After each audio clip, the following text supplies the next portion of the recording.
এখন গেলাম হচ্ছে চিনিবতী, কাবিলপুর। 3-4 জন গেলাম, গেলিতে আমাদের আর হইল না। না হলে আমরা চলে আসছি বাড়ি। কি হইল না? ও চিনি মাল উঠলে না, না উঠলি চলে আসছি। আসলিতে কসে তোদের মাল হইল না, তাই আমি কাছে না হয়নি। তা কসে আমাদের একখান ভ্যান লাগবে, তাহলে তুই আয়। তো এবার ইরা চলে আসলো, আমার ওদের সঙ্গে গেলাম। গেলি রাত 12-1টার দেরি হইল চিনি। এবার নিয়ে গেলাম চৌগাছায়, নিয়ে যেতে মাল আসতো ইন্ডিয়া থেকে? হ্যাঁ হুম। ইন্ডিয়াতে চিনি চিনি নিয়ে তো গেলাম চৌগাছায়। গেলি লাবি দিয়ে থিয়ে তো আমরা চলে আসছি। রাত তখন 3:30, এরম 3-3:30 এরম বাজে। হুম। এবার কাবিলপুর ক্লিনিক ওখানে আসলি, ওই নাজির কসে জামাল ভাই এখন বাড়ি যাস নি, আমাদের এমনি আয় খেয়ে দিয়ে শুয়ে দেখছেন। তা আমি বলছি না, এই চলে আইসি এখন, বাড়ি চলে যায়। তো এবার কলে তালি যা। এবার আসছি কাবিলপুর ব্রিজের পরে আসলি, ওই বালিতে লাভলাম, লাভলিতে ওই বিষে পাগলের ওই ঘোড়া হি হি করে ঠেলে উঠলে। আচ্ছা। উঠলিতে আমি তাকিয়ে দেখি যে ঘোড়া, বিষে পাগলের সেই ঘোড়া। এবার যাক চলে আসতে ভ্যান টেনে নিয়ে বালিতে টানতে পারছি না।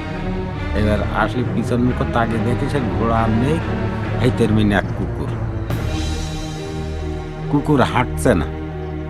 আমি যত আসছি তত দেখি অট্টক দূরি, যত আসছি অট্টক দূরি দেখি। তো এবার যাক, আমারও একটু ভয় ভয় করছে, তাও সাহস নিয়ে আসছে 10-12 জনে।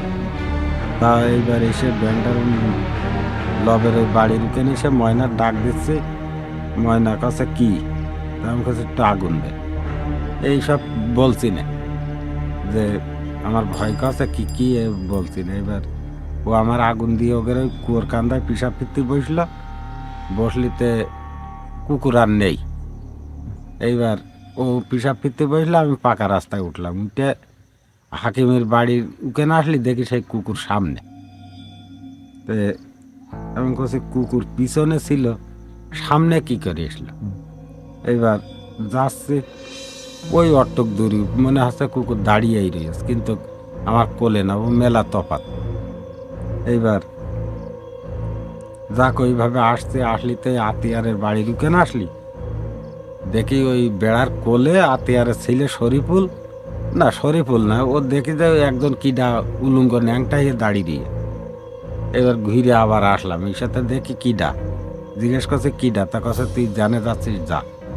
এবার তখন বুঝলাম যে না, এই সেই শরীফুল আতিয়ারের ছেলে।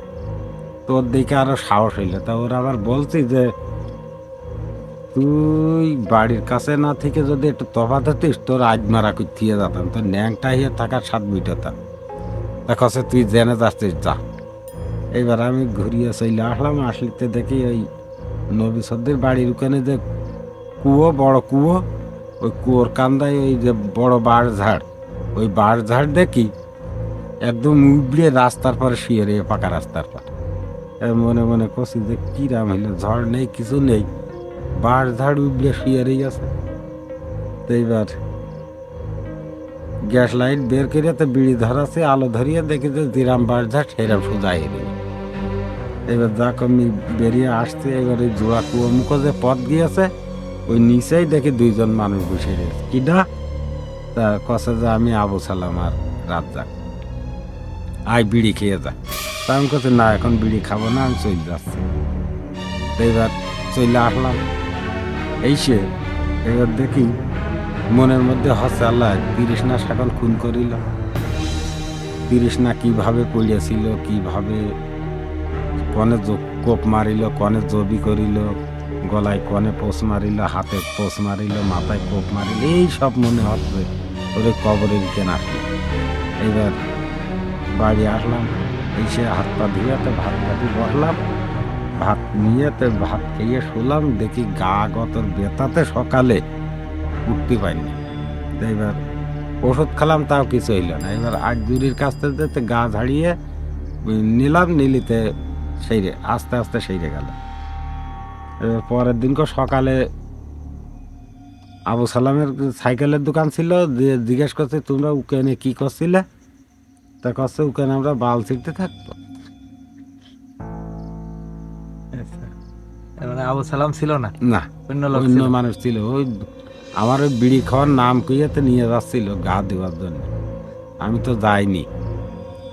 গেলেই তুমি হুম। হয়তো আর বেঁচে ফিরতে না। বেঁচে থাকে ঠেসে মেরে ফেলাইতো। এই অবস্থা। হুম।